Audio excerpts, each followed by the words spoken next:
गुरुर्ब्रह्मा गुरुर्विष्णु गुरुर्देवो महेश्वर गुरु साक्षात परम वंदे तस्मै श्री गुरुवे नमः। बोलो गुरुदेव की जय हो। अपने अपने गुरुदेव की जय हो। आज का प्रसंग है संत वचन। एक फकीर मरने को था।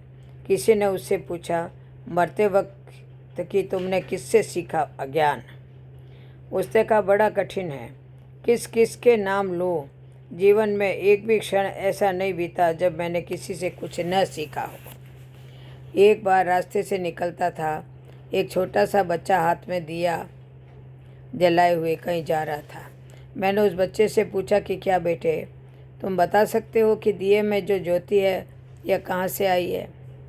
मैंने सोचा था कि छोटा बच्चा है, चकित होकर रह जाएगा, वो उत्तर न दे पाएगा।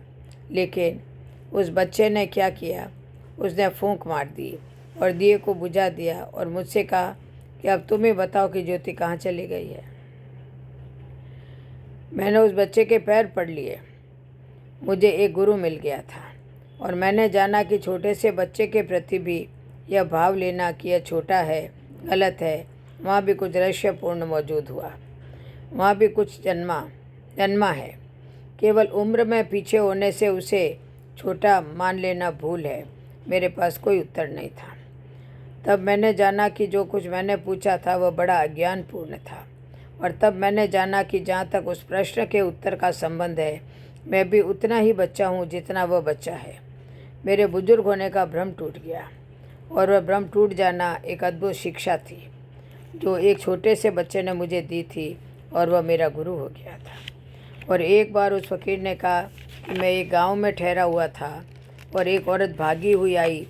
उसके कपड़े अस्त व्यस्त थे, उसने ना कुछ ओढ़ रखा था। उसने आकर मुझसे पूछा कि क्या आपने किसी आदमी को यहाँ से निकलते देखा है? तो मैंने उससे कहा कि बदतमीज औरत, पहले अपने कपड़े ठीक कर और फिर मुझसे कुछ पूछ। तो उस स्त्री ने कहा, माफ़ करें, मैं तो समझी कि आप परमात्मा के दीवाने और प्यारे हैं। मेरा प्रेमी इस रास्ते से निकलने वाला है, मैं उसे खोजने निकली हूँ।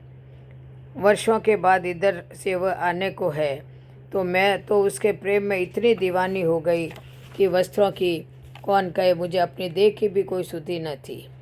लेकिन तुम परमात्मा के प्रेम में इतने भी दीवाने न हो सके कि दूसरों के वस्त्र तुम्हें दिखाई न पड़े। उस फकीर ने कहा। मैंने उसके पैर पकड़ लिए और मैंने कहा, तेरा प्रेम मुझसे ज़्यादा गहरा है और मैं सोचता था कि मैं परमात्मा का प्रेमी हूँ। तूने बता दिया कि मैं नहीं हूँ। जिसे अभी दूसरों के वस्त्र भी दिखाई पड़ते हैं, वह क्या परमात्मा का प्रेमी होगा? अरे जो प्रेम में इतना भी नहीं डूब पाया जितना कि एक सामान्य स्त्री अपने प्रेमी के ख्याल में डूब जाती है, तो वह स्त्री मेरी गुरु हो गई। उस फकीर ने कहा, एक बार एक गांव में मैं आधी रात भटका हुआ पहुंचा। गांव के सारे लोग सो गए थे। सिर्फ एक आदमी एक मकान के पास दीवार के पास बैठा हुआ मुझे मिला। मेरे मन में ख्याल हुआ कि हो न हो यह कोई चोर होना चाहिए। इतनी रात किसी दूसरे के मकान की दीवार के से यह कौन टिका है? मेरे मन में यही ख्याल उठा कि कोई चोर होगा। लेकिन उस आदमी ने मुझसे पूछा, राहगीर, भटक गए हो? चलो कृपा करो, मेरे घर में ठहर जाओ। अब तो रात बहुत गहरी हो गई और सरायों के दरवाजे भी बंद हो चुके हैं। वह मुझे अपने घर ले गया और मुझे सुलाकर उसने कहा कि मैं जाऊं, रात्रि में ही मेरा व्यवसाय चलता है। तो मैंने पूछा, क्या है तुम्हारा व्यवसाय? तो उसने कहा कि परमात्मा के एक फ़कीर से झूठ न बोल सकूँगा, मैं एक गरीब चोर हूँ।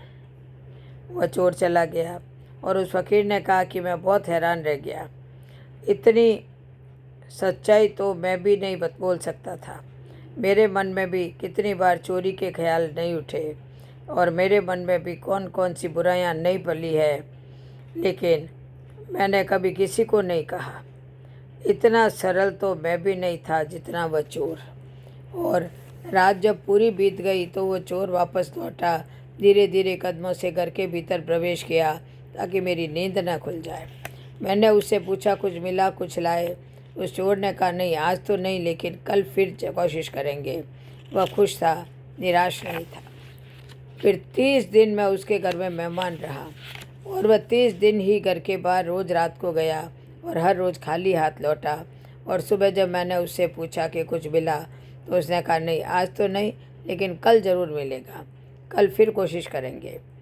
फिर महीने भर के बाद मैं चला आया और जब मैं परमात्मा की खोज में गहरा डूबने लगा और परमात्मा का मुझे कोई कोर किनारा न मिलता था और मैं थक जाता था और हताश हो जाता था और सोचने लगता था कि छोड़ दूँ इस दौड़ को, खोज को, तब मुझे उस चोर का ख्याल आता था कि रोज़ खाली हाथ लौटा लेकिन कभी निराश नहीं हुआ।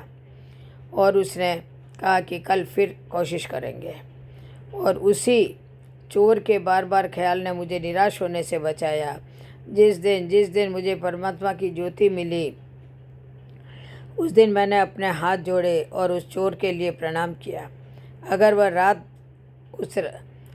वह उस रात मुझे न मिला होता तो शायद मैं कभी का निराश हो गया था। ऐसे उस फ़कीर ने बहुत सी बातें कही जिनसे उसने सीखा। ज़िंदगी चारों तरफ बहुत बड़ी शिक्षा है। ज़िंदगी चारों तरफ बहुत बड़ा सत्य है। ज़िंदगी चारों तरफ रोज़ रोज़ खड़ी है द्वार पर। हमारी आंखें बंद है और हम पूछते हैं सत्संग करने कहाँ जाएं। और हम पूछते हैं कि किसके चरण पकड़े, किसको गुरु बनाए।